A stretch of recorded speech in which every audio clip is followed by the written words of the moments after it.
Vamos entonces a seguir con nuestra enseñanza en el libro de Génesis. Y vamos a estar meditando en este libro que cada capítulo nos edifica. Y hoy vamos a estar haciendo un texto bastante más amplio. Hoy vamos a hacer 16 versículos. Bueno, hermanos, estaremos viendo alrededor de 16 versículos. Vamos primeramente a pedir a Dios que bendiga este tiempo con su palabra. Señor, te damos muchas gracias por la gran ventaja que tenemos de poder tener la palabra en nuestro propio idioma, de poder tener tu revelación de una manera que la podamos comprender y de poder tener a tu Santo Espíritu que nos guía en tu verdad todos los días. Te damos gracias también por la oportunidad de poder aprenderla junto a nuestros hermanos. Y te pido que nos ayudes a poner, Señor, oído atento a tu palabra. Y nos des un corazón humilde para que tu palabra sea sembrada en nosotros y que pueda dar fruto en nuestras vidas. Ayúdanos, Señor, a mirar tu palabra como lo que es, palabra tuya y no de hombres. Y que puedas, Señor, instruirnos, enseñarnos y edificarnos para que entendamos las verdades que aquí están reveladas. Te lo pido en el nombre de Jesús. Amén, amén y amén. Como saben, estamos en el relato del Arca de Noé. Un relato que ha abarcado ya bastante pasaje de las Escrituras. Llevamos desde Noé capítulo 6 en adelante ya acercándonos hasta ese punto. Y hoy llegamos a un momento crucial de esa enseñanza. El mensaje de hoy lo he querido titular, Mete a tu familia en el arca. Y vamos a empezar a leer desde Génesis 7, desde el primer versículo, y analizar cada uno de estos versículos, pero no solo analizarlos, sino también traer meditaciones y reflexiones a nuestro corazón a partir de ellos. Cuando a veces miramos Génesis, a veces se queda solo en la historia y el suceso que aconteció en ese momento, pero siempre tenemos el trabajo de preguntarnos, ¿y lo que pasó allí, qué me enseña a mí hoy? Siempre podemos ver estas historias y pensar, bueno, fue hace mucho tiempo, el diluvio ya pasó, ninguno de nosotros estaba allí.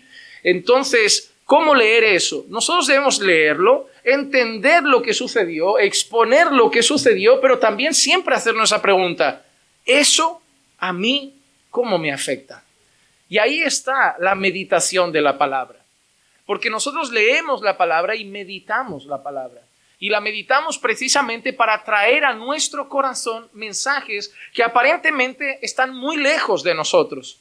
Pero la Biblia dice que toda la Escritura es inspirada por Dios y es útil para redarguir, para instruir, para corregir. Así que aunque Génesis sea distante históricamente de nosotros, es útil para nuestra vida, para corregirnos, para instruirnos, para redarguirnos. Así que vamos a ver este maravilloso relato de hoy. Y desde el primer versículo, esa es la verdad más fundamental. El Señor manda entrar en el arca ya a Noé, pero Noé no entra solo. Entra él y su casa. En Génesis 7 y el versículo 1, dice el Señor a Noé, entra en el arca tú y todos los de tu casa, porque he visto que solo tú eres justo delante de mí en esta generación. Debemos recordar que cuando Dios está diciendo esto, de que solo tú eres justo, nosotros sabemos que la Biblia al mismo tiempo nos enseña que no hay nadie justo. Pero como explicamos, esto muestra que no era un hombre devoto del Señor, un verdadero creyente, un verdadero adorador, un verdadero hombre que buscaba agradar a Dios y hacer la voluntad de Dios siempre. Eso también está claro cuando Dios manda hacer el arca y Noé se pone a hacer el arca. Pero que Noé no era un hombre perfecto, lo tenemos claro, porque cuando acabe el diluvio y Noé salga del arca, lo primero que vamos a encontrar es un Noé ebrio. Un Noé pecando contra Dios y además un Noé que ese pecado va a conducir a una maldición terrible sobre una parte de su familia. Pero el Señor mira a Noé y le dice, entra en el arca tú y todos los de tu casa. Escucho a mucha gente decir, la salvación es individual. Y es totalmente cierto, nadie puede discutir eso. Yo no puedo salvar a nadie. Pero ¿qué queremos decir con que la salvación es individual? Porque cada vez que yo escucho esa frase, es de personas que dan a entender que depende de nosotros. Y eso es muy extraño porque la salvación es por gracia. Pero cuando escucho a la gente decir la salvación es individual, es como que escucho a una madre decirle a un hijo, hijo, pues tú verás lo que haces con tu vida. Yo estoy cuidando mi salvación. Si tú no quieres preocuparte de la tuya, no te preocupes porque es individual. Pero es que tú tampoco te salvas a ti mismo. Dios salva. Nosotros no nos salvamos. Yo no me salvé. Yo no me redimí. Yo no me hice nacer de nuevo. Yo no me provoqué la conversión. Yo no me perdoné mis pecados. Todo eso lo hizo el Señor. Y Dios no salva individuos. Dios salva a un pueblo. En ninguna parte de la Biblia dice que Dios vino a salvarte a ti. La Biblia dice que Dios vino a salvar a su pueblo, a sus ovejas, a su iglesia, a dar su vida por su iglesia, no por una persona. Porque cuando el Señor venga en su gloria a buscarnos, no se te va a llevar solo a ti, se va a llevar a su pueblo. Y en la gloria eterna no vas a estar solo tú, va a estar todo su pueblo. Por eso es mucho mejor que empieces a llevarte bien con el pueblo de Dios. Porque esa mente de yo con Dios. Oye, ¿por qué no vienes al culto? Yo con Dios. Oye, ¿por qué no te relacionas más? Yo con Dios. Tú con Dios nada. Tú con Dios nada. Eso no está en la Biblia, tú con Dios. Es nosotros con Dios, es Padre nuestro. Perdona nuestras ofensas. Danos hoy el pan de cada día. Líbranos.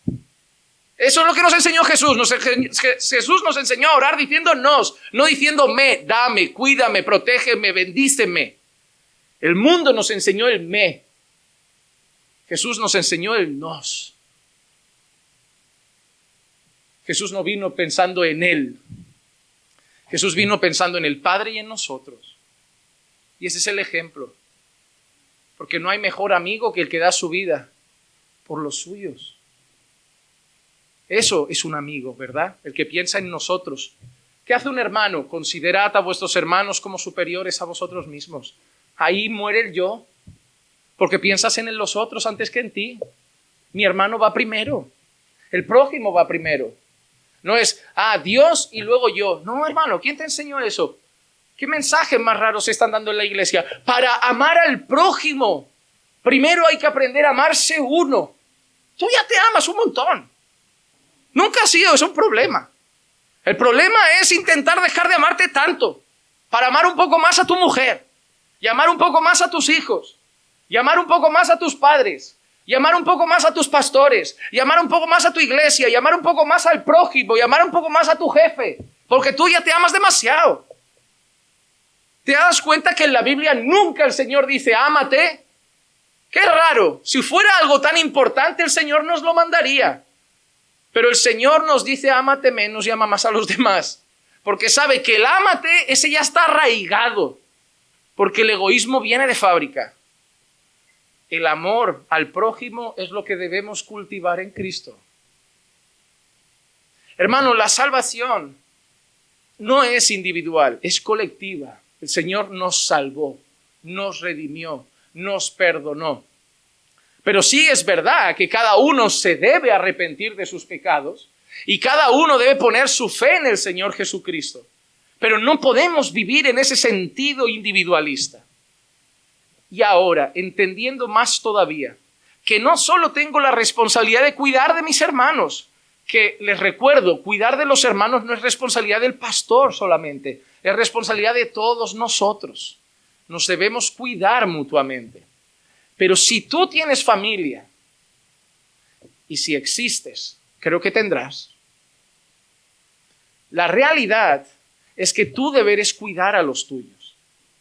Dios ama a la familia, métetelo en la cabeza. Y tú debes amar lo que Dios ama.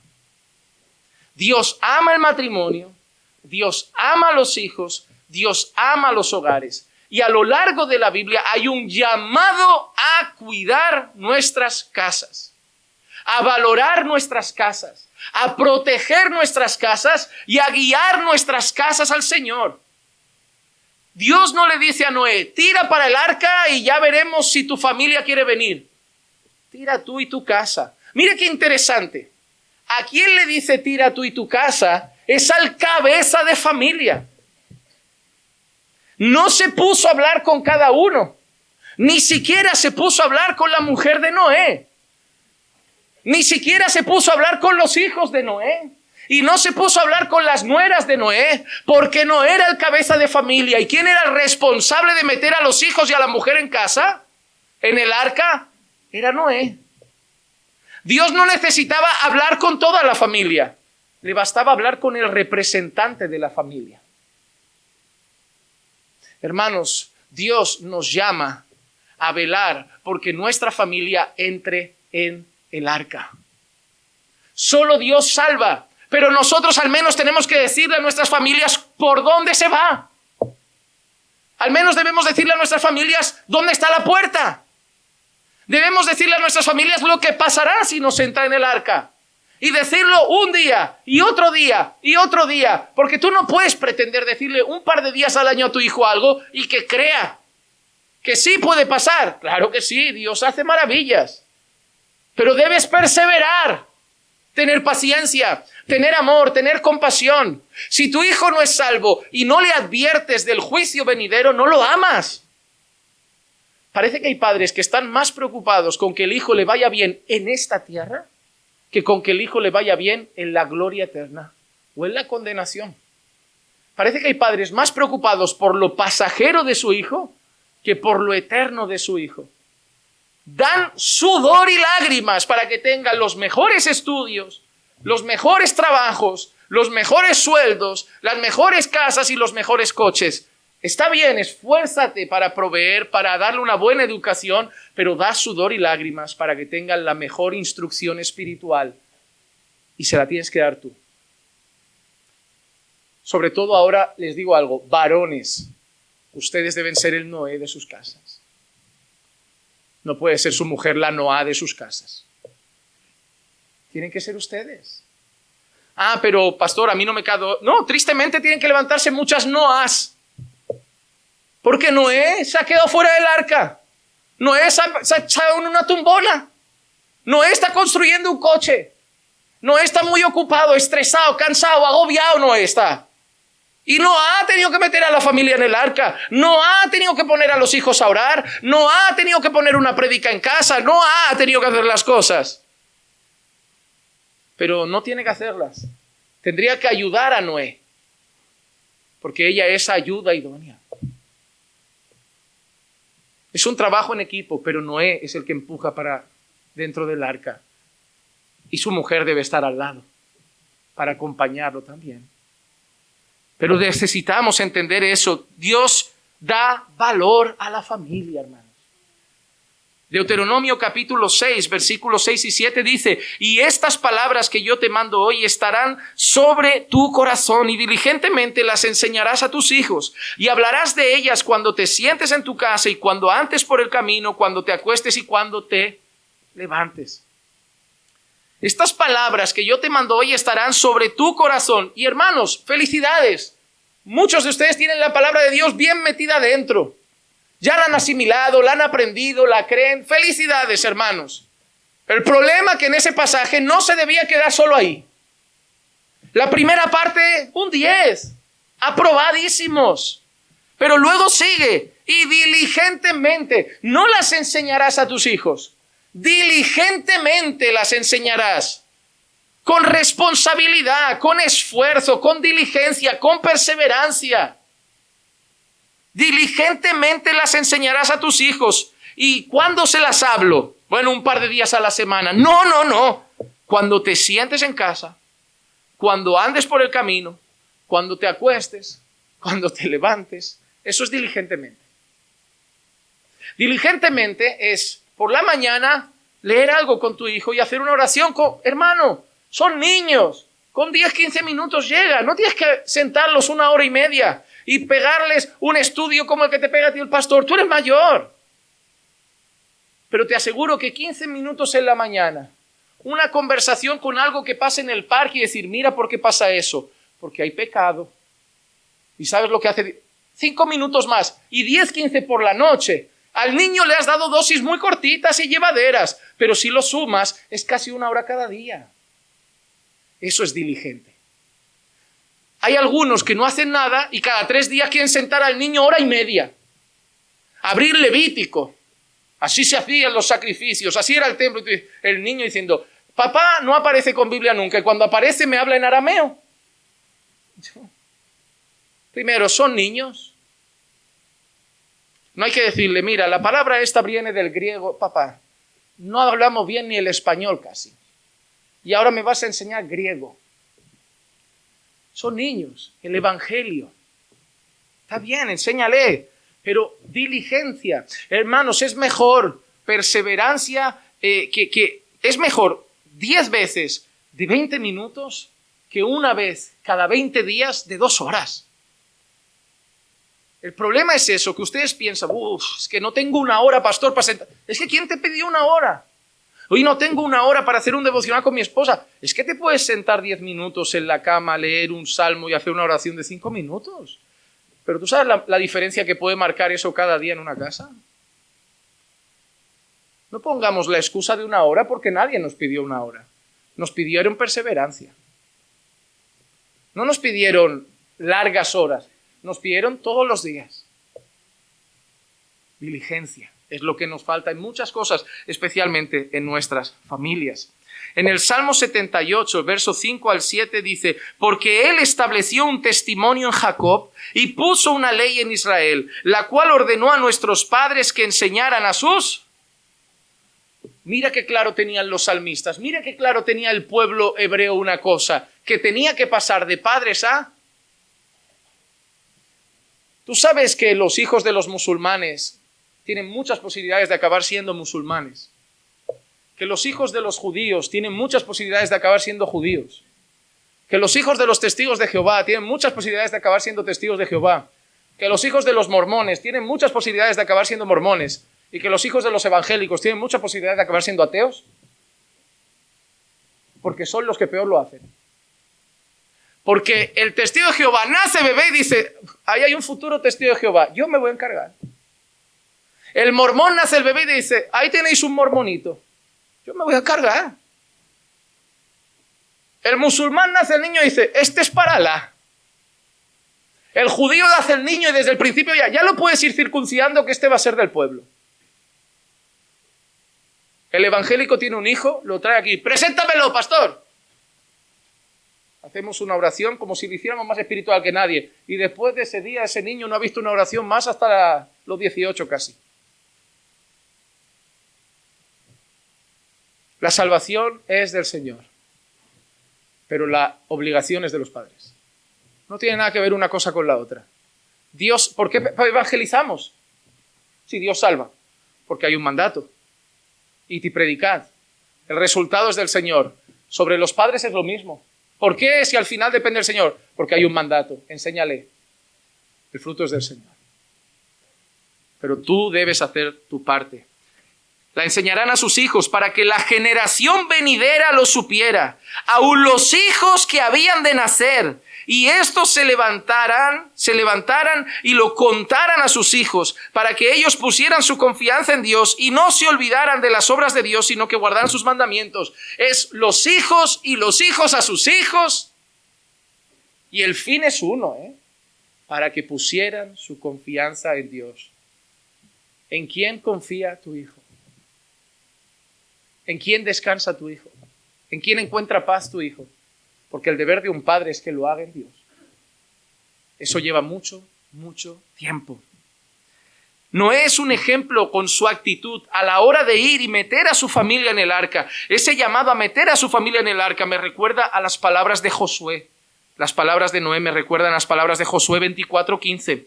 Y si no os parece bien servir al Señor, escoged hoy a quién habéis de servir, si a los dioses que sirvieron vuestros padres, que estaban del otro lado del río, o a los dioses de los amorreos en cuya tierra habitáis. Pero yo y mi casa serviremos al Señor. Y yo te voy a decir una cosa, amado hermano, yo no veo a Josué diciendo, bueno, vosotros servid a quien queráis y yo ahora voy a mi casa y hablo con mi familia a ver a quién le parece bien que sirvamos. Josué no ha hecho un voto democrático. José no ha buscado el consenso de toda la familia. ¿Os parece bien que sirvamos al Señor? ¿Os va mejor los Baales? ¿Qué queréis, familia? Josué se ha puesto delante del pueblo y decir, vosotros haced lo que os dé la gana, porque vosotros no sois mi responsabilidad, pero mi casa sí. Hermano, Tony puede cuidar a los hermanos, velar por los hermanos, pero su mayor responsabilidad es que Ana sirva al Señor. David puede venir aquí, abrazarnos, cuidarnos, llamarnos si estamos malos o si faltamos, pero su mayor responsabilidad es que Lucy sirva al Señor. Aquí tenemos alguna... Y lo más triste es que a veces velamos más por estos que por la casa. Le pregunto a mi hermano 30 veces cómo está su vida espiritual, no le pregunto a mi esposa cómo está. Llamo a mi hermano para animarle a que ore, no le recuerdo a mi esposa que ore. Le mando versículos a mi hermano de fortaleza, ni uno por la mañana a mi esposa para que tenga un buen día y confíe en el Señor. Damos más esfuerzo por los que el Señor les va a pedir a lo mejor a otros. Y se nos olvida sembrar en aquellos que Dios nos va a pedir solo a nosotros. Porque al hermano sí, todos rendiremos en parte cuentas por cómo hemos velado unos por otros. Pero de tu casa solo vas a rendir cuentas tú principalmente. Hermano, esto es mucha responsabilidad que está poniendo Dios en nosotros. Pero no para que seamos como esos niños flojos de hoy que, ay, no puedo, es demasiada cosa para mí. Ay, son muchas cosas, amor, no puedo más, es trabajo, familia, velar, seamos hombres. Seamos hombres. Toda la vida los hombres han podido con todas estas cosas. ¿Qué ha pasado en nuestra generación? Nos han amputado las piernas, nos han hecho más tontos. ¿Qué ha pasado? Nos han hecho más flojos. Antes los hombres trabajaban mucho, velaban por su hogar, cuidaban espiritualmente, llevaban a la iglesia a la familia el domingo. Niño, levanta, vamos a la iglesia. Papá, son las 5 de la mañana. A mí me gusta buscar sitio para aparcar pronto. Así funcionaba. Así funcionaba. Niño, vamos a cazar la comida de hoy. Hoy se caza en el Mercadona. Y cada vez una generación más floja que la otra. Y se nos hace un mundo todo. Y no puedo más con nada. Y vivimos agobiados y desesperados con cosas que Dios nos ha pedido que hagamos. No que corramos, que las enfrentemos y las hagamos. Y todos los hombres, especialmente los hombres, tenemos la responsabilidad de ponernos delante de este mundo que no quiera a Dios y decirle al mundo, vosotros haced lo que queráis. Me da igual las leyes, la ideología de género, el feminismo, me da igual lo que se levante, haced lo que queráis. Y como si lo hace Barcelona entera. Pero yo y mi casa serviremos al Señor. Y si solo queda tu familia, yo y mi casa serviremos al Señor. Yo no puedo convencer a Cataluña, a España ni a Europa, pero mi casa depende de mí. Yo y mi casa serviremos al Señor. En mi casa no manda Pedro Sánchez, en mi casa no manda ni el PSOE, ni el PP, ni Vox, ni Podemos. En mi casa manda el Señor. Dios manda, Dios pone la ley, su palabra regula la manera como funciona ese hogar. El mundo, si quieren entrar en cataclisma, es su responsabilidad. Yo predicaré para que vayan al arca también. Pero yo y mi casa serviremos al Señor. Ese es nuestro llamado. Y lo más hermoso es que Dios puede alcanzar familias enteras. Hay un relato muy bonito en Hechos 16, del 29 al 33. Entonces, él pidió luz y se precipitó adentro y temblando se postró ante Pablo y Silas y después de sacarlos dijo, señores, ¿qué debo hacer para ser salvo? Ellos respondieron, cree en el Señor Jesús y serás salvo tú y toda tu casa. Y mira qué dice ahora, y le hablaron la palabra del Señor a él y a toda su casa. Y lo más hermoso es lo que pasó en esa casa. Y él los tomó en aquella misma hora de la noche y les lavó las heridas. Enseguida fue bautizado él y toda su casa. Eso indica que creyó él y toda su casa. Qué hermoso. Qué hermoso que un día podamos ver que tú fuiste bautizado y toda tu casa. Qué hermoso poder ver que un día tú fuiste miembro de la iglesia y toda tu casa. Porque yo no quiero adorar al Señor solo, yo quiero adorar al Señor con toda mi casa. Yo no quiero que me dejen en la puerta del culto y me vengan a buscar luego, yo quiero que se quede toda mi casa. Yo no quiero que las alabanzas molesten a una parte de mi casa. Yo no quiero que la Biblia moleste a una parte de mi casa. Yo no quiero que orar moleste a una parte de mi casa. Yo no quiero que hablar de Dios aburra a una parte de mi casa. Yo quiero que sea salvo. Yo quiero ser salvo yo y toda mi casa. Dios quiere que te esfuerces por mostrar el camino de tu casa a la puerta del arca. Para que un día, por la gracia de Dios, si Dios quiere, toda tu casa entre en el arca. En el arca que es Cristo Jesús.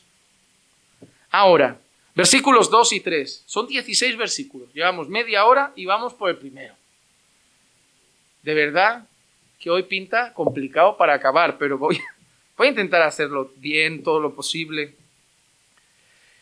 Los siguientes 2 versículos muestran una clasificación entre limpios e inmundos. Mira lo que dice ahora, porque entraban también animales, recordamos la historia, y dice, de todo animal limpio tomarás contigo 7 parejas, el macho y su hembra, y de todo animal que no es limpio tomarás solo 2, el macho y su hembra. También de las aves del cielo 7 parejas, macho y hembra, para conservar viva la especie sobre la faz de toda la tierra. Esta es de las primeras veces que empezamos a ver ya esa distinción entre puros e impuros, entre todo animal limpio y todo animal no limpio. Sabemos nosotros que esto luego va a seguir afectando especialmente a la dieta alimentaria que siguió el pueblo judío por mucho tiempo. Dieta que no seguía el pueblo gentil, pero que el pueblo judío en el antiguo pacto seguía y estaba muy marcada por esa clasificación: animales limpios y animales no limpios, animales puros, animales impuros. Pero nosotros tenemos que ir más allá de eso. Tenemos que ir más allá de eso. En primer lugar, esto nos enseña algo. Dios hace distinciones. Porque ha hecho una distinción entre animal puro y animal impuro. Ha hecho una distinción entre animal limpio y animal no limpio. Y hermano amado, Dios es un Dios de distinciones. Y a mí me gusta decir estas cosas porque la gente tiene una idea de que no. Dios no hace distinciones, porque la Biblia dice que Dios no hace acepción de personas. Es que una cosa no tiene nada que ver con la otra. La Biblia dice que Dios no hace acepción de personas, es cierto. Dios salva a una mujer y a un hombre. Dios puede salvar a un rico y a un pobre. Dios puede salvar a un africano, un europeo, un americano, un asiático. Dios no hace distinción, no hace acepción de personas. Ni de cultura, ni de sexo, ni de edad, ni de nacionalidad, de nada. No hace acepción de personas, pero hace distinción de personas. Yo soy salvo y mi madre no. Yo soy su hijo y mi madre no. Hay distinciones. No hace acepción de personas para salvar, pero hay distinciones. Y eso nos lo muestra desde el principio. En 2 Corintios capítulo 6, versículos 14 y 15 leemos: no estéis unidos en yugo desigual con los incrédulos. Es más, mira si hace distinciones del Señor. Imagínate, no, Dios no hace distinciones. Pues lo primero que le pide a su pueblo es que no se junte con los que no son su pueblo. ¿O no? Y eso no se lo pide solo a ellos, eso está en el Nuevo Testamento, eso es para nosotros. No estéis unidos en yugo desigual con los incrédulos. Y mira qué dice ahora: pues, ¿qué asociación tienen la justicia y la injusticia? ¿O la iniquidad? ¿O qué comunión la luz y las tinieblas? ¿O qué armonía Cristo con Belial? ¿O qué tienen en común un creyente con un incrédulo? Mira las distinciones que hay. Luz y tinieblas, Cristo y Belial, creyente e incrédulo, injusticia y justicia. Mi pueblo y los que no son mi pueblo. Dios no hace excepción de personas para salvar, pero Dios hace distinción de personas. Mira, ejemplos de distinciones que están en la Biblia. No voy a citar versículos para todas, pero si conoces un poco la Escritura sabrás que es verdad. En la Biblia vemos hijos de Dios y también vemos hijos del diablo. En la Biblia vemos lo que es bueno y malo. En este mundo no, porque en este mundo todos son iguales. En este mundo la verdad es relativa. En este mundo no es bueno y malo, depende cómo se mire. Pero Dios hace distinciones entre lo bueno y lo malo, entre lo santo y lo profano, entre la verdad y la mentira, entre la luz y las tinieblas, entre salvación y condenación, entre bendición y maldición, entre Adán y Cristo. Dios hace distinciones, pero no hace acepción de personas para salvar. Pero cuando Dios mira el mundo está dividido en dos. Si vosotros sois de Dios, practicaréis la justicia, porque el que practica el pecado es del diablo. El mundo está dividido en dos. La eternidad está dividida en dos. Salvos y no salvos, salvos y condenados. Esa es una realidad bíblica. Y desde el principio lo vemos reflejado en esos animales. Limpios y no limpios. La gente luego se ha empezado a especular. ¿Por qué ese es limpio y ese no limpio? A mí la gente me contaba, ¿no? Estudios. No, el cerdo no es limpio porque el cerdo come esto y por eso no es limpio. Y la gamba no es limpia porque la gamba es el cerdo del mar. Es que el que come toda la porquería y luego nos la... El Señor no nos contó esas teorías. El Señor hizo una distinción que quiso soberanamente. Y si Dios hubiera dicho que el cerdo era limpio y la vaca no limpia, los judíos ahora estarían hartándose a jamón ibérico y considerando la vaca sagrada como son los hindús, quizá. Pero Dios hizo esa distinción. Ahí, hermanos, Dios estaba hablando mucho más que de comida. Lo triste es que cuando vemos esas cosas, la gente se limita a decir comida. Se come y no se come. Pastor, ¿se puede comer cerdo? Esto es mucho más que comida. Esto es mucho más que comida. Y luego, estos versículos nos dicen el propósito de por qué esos animales entran.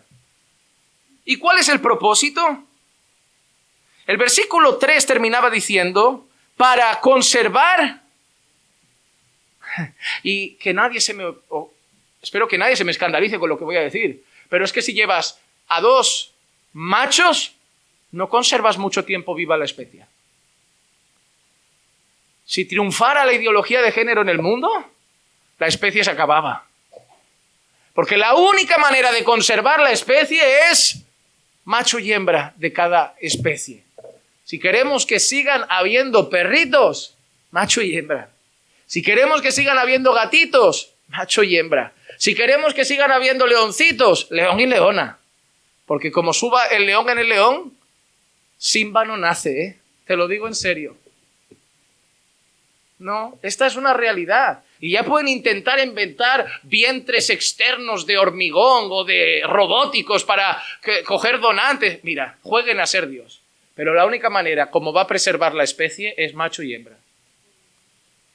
Y hoy decir esto es discurso de odio, me dijeron. Discurso de odio. Violentado me siento yo cuando me viene un señor de 40 con falda y orejas de gatito diciendo que es una niña de 15 y maullando. Ahí sí que yo me siento violentado, porque hace unos años yo llamaba a un policía diciendo, hay un señor que necesita ayuda. Pero si yo hoy le digo son policía, me llevan preso a mí. La ideología de género ha conseguido que tengamos personas que deberían estar recibiendo tratamiento psiquiátrico y que encima las tengamos que aceptar como normal. Porque si no digo que es normal, es delito de odio. Y no, hermanos, no es normal que un señor se sienta una señora, no es normal que una señora se sienta un señor y no es normal que hoy la gente se sienta una cabra, un perro, una farola. No es normal. Lo normal ha sido toda la vida. El niño nace, ¿qué tiene entre las piernas? Es varón. Punto. No era tan complicado, ¿eh? Cuando intentamos torcer la verdad, complicamos el mundo entero. 3 propósitos para preservar los animales. Ahí hablaba de preservar la especie, pero yo te quiero hablar de 3 propósitos rápidamente. En primer lugar, lo hemos dicho, para preservar la especie, macho y hembra. Génesis 8:17, leeremos esto. Sean fecundos y se multipliquen sobre la tierra. Cuando nosotros veamos a Noé y los animales salir del arca, esa es la instrucción que Dios le va a dar. La primera instrucción es a poblarlo todo otra vez, sean fecundos. Y si no es macho y hembra, eso no se puede dar. Segundo motivo por el cual se guardaron los animales, para una cosa muy importante y más en la vida religiosa, para los sacrificios. ¿Te has preguntado por qué de los animales limpios se llevaban más? Porque no solo se iban a comer, esos se iban a sacrificar, se necesitaba más cantidad. Porque los animales puros eran los dignos del sacrificio y de esos se necesitaba más cantidad, porque de esos se los comían y además los sacrificaban. En Génesis 8:20 nosotros vemos esto. Y edificó Noé un altar y tomó de todo animal limpio y de toda ave limpia y ofreció holocausto en el altar. ¿Te has dado cuenta? Yo no sé si recuerdan las clases pasadas de Génesis, pero dice que el linaje bueno, del que pertenece Noé, era un linaje que ya empezó a adorar al Señor, a invocar el nombre del Señor. Y algo que siempre se ha relacionado con la adoración a Dios y el tiempo del antiguo pacto y el tiempo de Génesis, el tiempo de Noé, desde el principio son los sacrificios. Los sacrificios. Y el tercer motivo por el cual se llevaron los animales y el motivo por el cual se llevaron además los animales limpios de más cantidad era para alimento. En Génesis 9:3 leeremos esto: todo lo que se mueve y tiene vida os será para alimento, todo os lo doy como os di la hierba verde. Algunas personas, yo no puedo afirmarlo, pero tampoco puedo negarlo, algunas personas han considerado que hasta ese momento no se comían animales. Yo he leído mucho sobre esto, porque ahí el Señor dice: tomad, ahora ya comed de todo, como yo os di la hierba, os he dado ahora a los animales. Entonces, amados hermanos, ¿esto es posible? Sí es posible. ¿Esto es seguro? No. Porque no hay una prohibición de comer animales previa a eso. Y nosotros no podemos entender que había algo prohibido o que no se hacía solamente por el hecho de que no lo vemos registrado. Y dar por hecho que como ahora dice que vayas y entonces mates, comas y te alimentes, es en ese momento que se empezó a comer animales. No lo podemos dar por hecho. Pero es posible. Sí, es posible que sea desde ese momento que empezaron a comer animales después del diluvio. Pero vemos los tres motivos: preservar las especies, vemos además el alimento y vemos además los sacrificios. Y entendiendo sobre todo el alimento y los sacrificios, entendemos por qué de los animales considerados limpios se llevaban más. Ahora, el siguiente punto, versículos de 4 al 7, nos muestran que cuál fue el motivo por el cual Noé obedeció a Dios. Y el motivo por el cual Noé obedeció a Dios fue su fe. Fue su fe. Y yo quiero que veamos el por qué. Mira por qué. Dice: porque dentro de 7 días haré llover sobre la tierra 40 días y 40 noches. Una de las cosas más interesantes en la Biblia es el tema de los números. Ahora no me voy a centrar, pero seguramente tú lees 7 y 40 y ya te van otras escenas de la Biblia en la cabeza.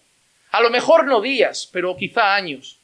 Un pueblo vagando tantos años por el desierto, o un hombre que recibe una promesa y hasta quizá 400 años no la ve cumplida. Eso vemos constantemente. Número 7, número 40, se aparece en la Biblia en más de una ocasión.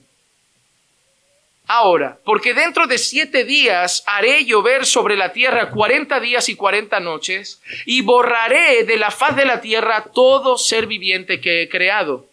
Y mira ahora, atento a esta expresión, las expresiones son importantes. Y Noé hizo conforme a todo lo que el Señor le había mandado. Noé tenía 600 años cuando el diluvio de las aguas vino sobre la tierra.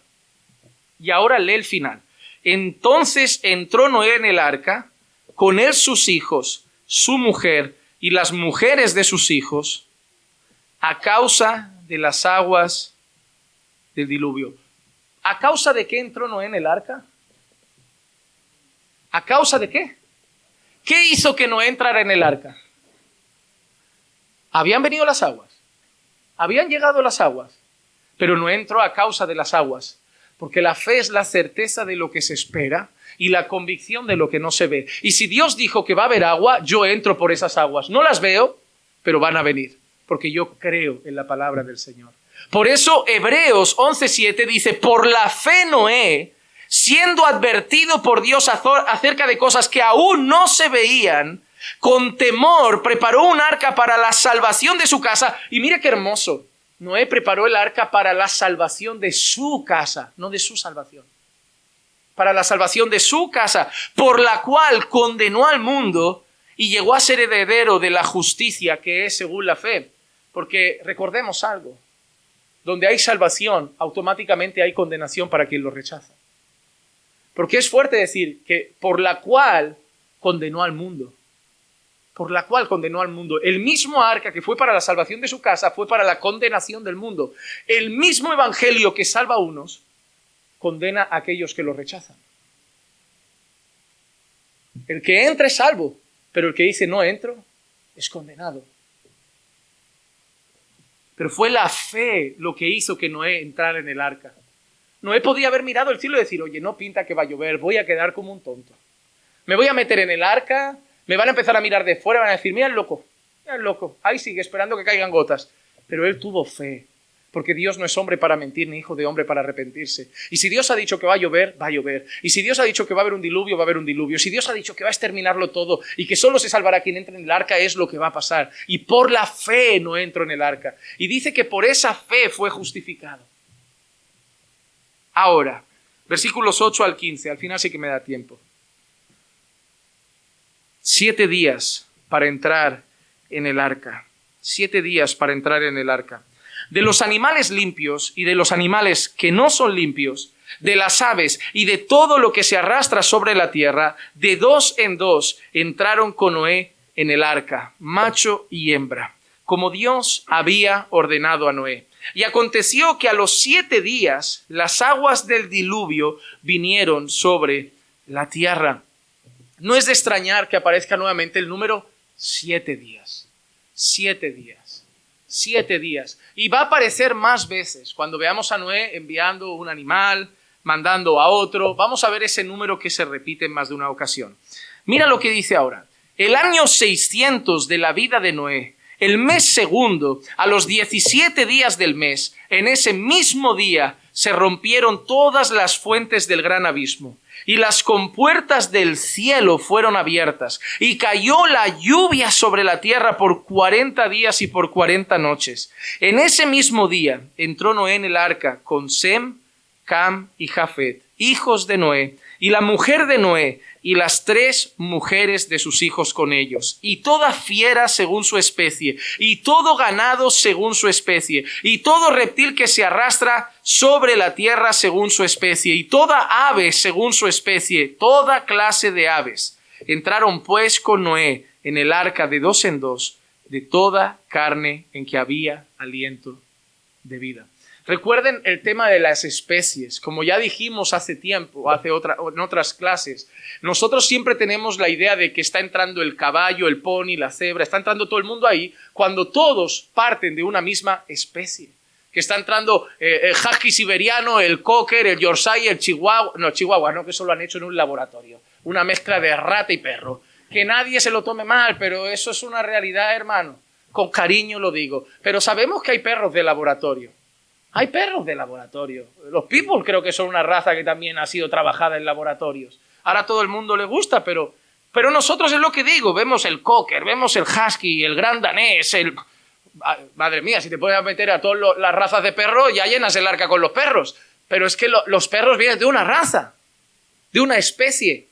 Ahí los gatos son felinos, las ratas son roedores.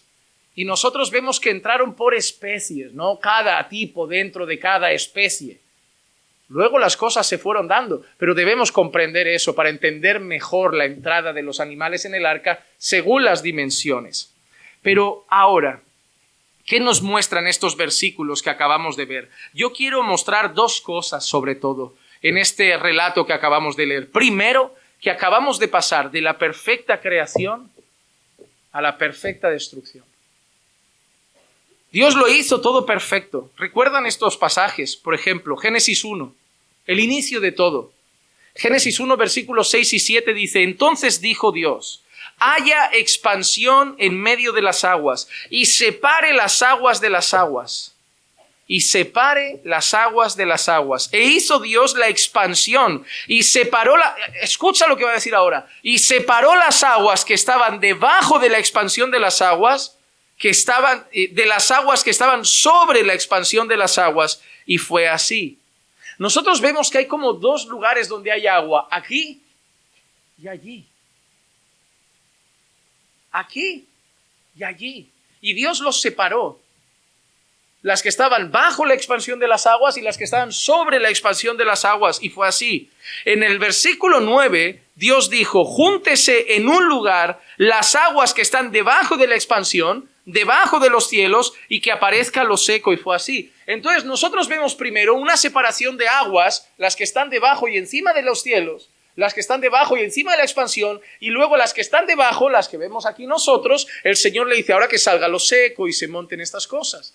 Pero vemos 2 grupos, ¿entiendes? Aguas encima, aguas debajo. Mira lo que hemos leído en Génesis 7:11. Hemos leído: en ese mismo día se rompieron todas las fuentes del gran abismo y las compuertas del cielo fueron abiertas. Lo que Dios separó y de aquí luego sacó seco, lo volvió a juntar. Dijo, se acabó la separación. Y se vino todo para abajo durante 40 días. No quedó nada, hermano. Si aquí llueve un día y medio y ya los coches flotan. Nada, 40 días. Así que lo primero es que si Dios quiere crear, crea. Pero si Dios quiere destruir, destruye. Si Dios quiere sanar, sana. Pero si Dios quiere enfermar, enferma. Si Dios quiere salvar, salva. Pero si Dios quiere condenar, condena. Si Dios quiere dar vida, da vida. Pero si Dios quiere quitar vida, quita vida. Dios es poderoso para todo lo bueno que nos gusta, pero es poderoso para todo lo que no nos gusta también. El Dios que mandó el diluvio también mandó, y Génesis va a tener tantos relatos, porque el mismo Dios que mandó el diluvio ahí también mandó azufre a Sodoma y Gomorra. El mismo Dios que hizo eso también se tragó un pueblo en el desierto por su desobediencia. Pero el mismo Dios que mandó el diluvio, que se tragó a un pueblo por su desobediencia, que consumió Sodoma y Gomorra con azufre, que convirtió a la mujer de Lot en estatua de sal, que mató a Ananías y Zafira por mentir, es el mismo Dios que dio a su hijo en un madero para morir por nuestros pecados. Es el mismo Dios. Dios es el mismo, ¿eh? No es que se ha convertido, ha conocido a Jesús y se ha vuelto bueno. Es el mismo Dios, es inmutable. El mismo ayer, hoy y siempre. Lo que pasa es que hay partes de Dios que no nos caen tan bien. ¿Te has dado cuenta que ese es un problema casi solo del cristianismo? Cuando tú miras y estudias, a mí me gustó estudiar el tema de las deidades en los pueblos paganos. Cada pueblo pagano, sus dioses y cómo se relacionaba con sus dioses. Todos los pueblos siempre han tenido un Dios que les da miedo. Que les da miedo. Siempre, ¿sabes por qué ofrecían sacrificios? Para tenerlo calmado. Para tenerlo calmado, dale un chiquillo, dale una virgen, dale una niña que si no nos matan, si no, no hay lluvia, si no, no hay cosecha. Pero siempre han tenido a un Dios que les provee, pero que como le toquen un poco las narices, se los consume. Llegan los cristianos y dicen, no, Dios es casi como Papá Noel. Un señor viejito de barba blanca que pasa todo por alto y solo da cosas regalos y cosas buenas a los niños. Y a los malos los perdona siempre. Y en el cielo están todos. Hitler, Mussolini, el violador de mi hermana. Todos están allí. Todos, porque Dios es bueno y lo pasa todo por alto. La realidad es que no. La realidad es que tenemos un Dios que ama, que cuida, que protege, que guía, que bendice. Para mí Deuteronomio tiene un capítulo muy claro. Si guardáis todos estos mandamientos, ¿sabes qué os voy a dar? Vuestras mujeres serán fértiles, vuestros campos darán fruto, vuestros animales se multiplicarán, os protegeré en las batallas, ningún ejército os ganará, ganaréis todas las guerras. Pero, seguidamente dice, pero si desobedecéis, os quito los niños, os quito los animales, os quito la comida, os quito la protección, os quito... Ese es Dios. Ese es el Señor. Lo que pasa es que esa parte dura de Dios, el castigo de Dios, el juicio de Dios, tú no lo estás saboreando. Porque lo ha saboreado Cristo. Pero si tú no estás en Cristo, tú vas a saborear el diluvio. Tú vas a saborear el azufre de Sodoma y Gomorra y va a ser por toda la eternidad. Porque cada juicio que vemos en la Biblia es solo sombra del juicio venidero que vendrá por los siglos de los siglos. Cada bendición es solo sombra de la gloria eterna que nos espera, pero cada juicio registrado es solo sombra del juicio eterno que espera a los impíos. Se viene algo peor que el diluvio. Se viene algo peor que el diluvio. Ahora, la segunda cosa que he visto en estos versículos es la perseverancia de Noé. En Génesis 7, versículo 11, hemos leído el año 600 de la vida de Noé. Pero si vamos un poco atrás de nuestro registro de Génesis, en Génesis 5:32, leíamos, y Noé tenía 500 años y engendró a Sem, a Cam y a Jafet. Seguidamente ya nos encontramos a Dios hablando con Noé, anunciando el diluvio y pidiendo que construya el arca. Pero yo quiero decir algo, amados hermanos. No sé si fue exacto, pero es muy probable, y la mayoría de los historiadores acaban diciendo que el proceso desde que Dios lo anuncia y Noé empieza pico y pala hasta que entra en el arca son de los 500 a los 600 años de Noé. 100 años haciendo el arca. Obviamente, no es más bueno que los de la Sagrada Familia, porque ahí pican pala 800 siglos, 800 personas, y yo no veo un cambio, o yo ya no lo veo bien, o algo está distorsionando mi vista, o eso no está avanzando. Y mira que recaudan, pero no avanza. Noé fue solo con sus hijos. Hizo un arca considerable. Y más, hay algo hermoso. ¿Cuál era el trabajo de Noé? Era agricultor. Lo primero que hace Noé al salir es plantar. Noé no era carpintero. Pero si Dios dice, construye, construyes. Juan Manuel, ve y pastorea a mi pueblo. Yo no soy pastor. Ya, pero si yo digo que vayas y pastorees, yo te capacito. Ve y evangeliza. Ya, pero yo no soy evangelista, yo no sé evangelizar. Si yo te digo que vayas y prediques, yo voy contigo. Yo te enseño, yo te instruyo y yo te capacito. Si Dios te manda algo, Dios te dará los dones para hacerlo. Dios no te va a mandar algo para que tú no puedas hacerlo, porque si Dios te lo manda, Él es el que quiere que lo hagas y Dios te capacitará para la labor. Noé no era carpintero, pero Dios capacitó a Noé para la carpintería. Él le enseñó, pero 100 años. Ahora yo te pregunto, 100 años y sabiendo que la Biblia dice que fue pregonero de justicia. 100 años trabajando y predicando. Trabajando y anunciando el juicio. Y si nadie entró, yo concluyo que toda la gente seguramente se acercaba de vez en cuando a decir, mira el loco, ¿qué Noé? ¿Cuánto llevamos ahí ya? 20 años, te está quedando bonita, pero ni una nube, Y llevamos 5 de sequía. Noé, yo creo que ayer lo que llovió por la tarde, eso fue el diluvio, ¿no? Pero Noé, pico y pala. Pico y pala. Así habrá mucha gente diciéndote cada 2 por 3, ¿y sigues creyendo en este cuento? ¿Y sigues diciendo que Jesús volverá? ¿Y todavía crees en esto del cielo y el infierno? ¿Sabes qué tienes que hacer? Pico y pala. Pico y pala. Pico y pala. Y cuando vengan familiares y vecinos y amigos y gente que amas a romper tu corazón, burlándose de tu fe, pico y pala. Pico y pala. Porque por la fe tú sabes qué va a pasar. Ellos no lo van a entender porque ellos no tienen fe. La fe es un don de Dios. Pero tú y yo tenemos que seguir pico y pala. Hermano, no intentes que nos comprendan los que no tienen el don de la gracia y la fe del Señor. Tú sigue pico y pala y ruega para que cuando Dios les dé fe, ellos también cojan pico y pala y sigan al Señor. Noé perseveró 100 años hasta que entró en el arca. Y terminamos con el versículo 16 para concluir. Y la triste noticia, un día la puerta se va a cerrar. El versículo 16 dice, y los que entraron, macho y hembra de toda carne, entraron como Dios le había mandado. Y el Señor cerró la puerta detrás de Noé. Noé nunca cerró la puerta para que otros no entraran. Noé nunca impidió que alguien no entrara. Noé nunca dijo, vale, yo la cierro, yo mando. No, porque en el arca mandaba el Señor. Porque ¿saben qué, amados hermanos? Hay algo que siempre hemos dicho mal. Hemos dicho que era el arca de Noé. Pero era el arca del Señor. No era de Noé. Noé la hizo, pero era del Señor. La cruz era de Cristo. El arca era de Dios. Y el único que decide cuándo se cierra la puerta es Él. Yo no puedo cerrarle la puerta de la salvación a nadie. Tampoco puedo hacerlos entrar. Yo solo puedo anunciar que hay una puerta. Pero lo más triste es esto. Lo más triste es ver a aquellos a los que amamos y queremos que no quieren entrar por la puerta. Y sabemos que un día la puerta se cerrará. Por eso concluyo con las palabras tristes y dolorosas, pero exhortando, del profeta Isaías, en Isaías 55, 6 y 7. Buscad al Señor mientras puede ser hallado. Llamadle en tanto que está cerca.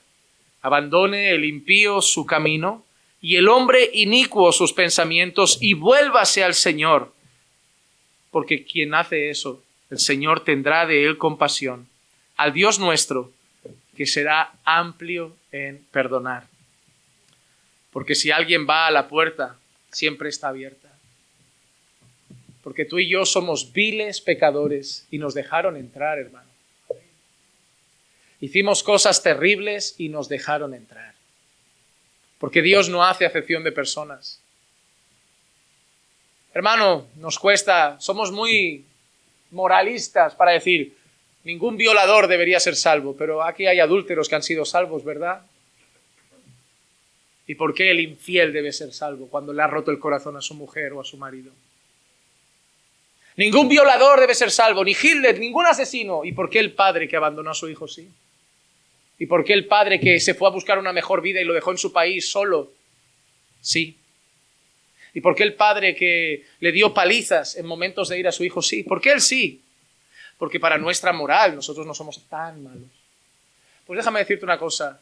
Si el violador va a la puerta, está abierta. Si el asesino va a la puerta, está abierta. Si el adúltero va a la puerta, está abierta. Lo que pasa es que después de entrar por la puerta uno se vuelve ex asesino, ex adúltero, ex mentiroso, ex ladrón. Porque estos somos nosotros. Nosotros somos los ex del pecado. Que a lo mejor alguno de alguien más, pero somos principalmente los ex del adulterio, los ex de la muerte, los ex de la violencia, los ex de los vicios. Pero entramos por el arca siendo los que los hacían. A que Dios no te pidió dejar los vicios para entrar en el arca. Los vicios se fueron después de entrar en el arca. El violador puede llegar a Cristo. Dejará de ser un violador después. Pero un día la puerta se va a cerrar. Y un día la oportunidad de ir a Cristo también se acabará. Por eso, hermano, yo te llamo hoy, de la misma manera que me llamo a mí, a luchar para que nuestra familia, como la de Noé, entre en el arca. Yo no sé lo que tú estás haciendo porque tu familia entre en el arca, pero yo sé que no estoy haciendo lo suficiente y sé que muchos de vosotros tampoco.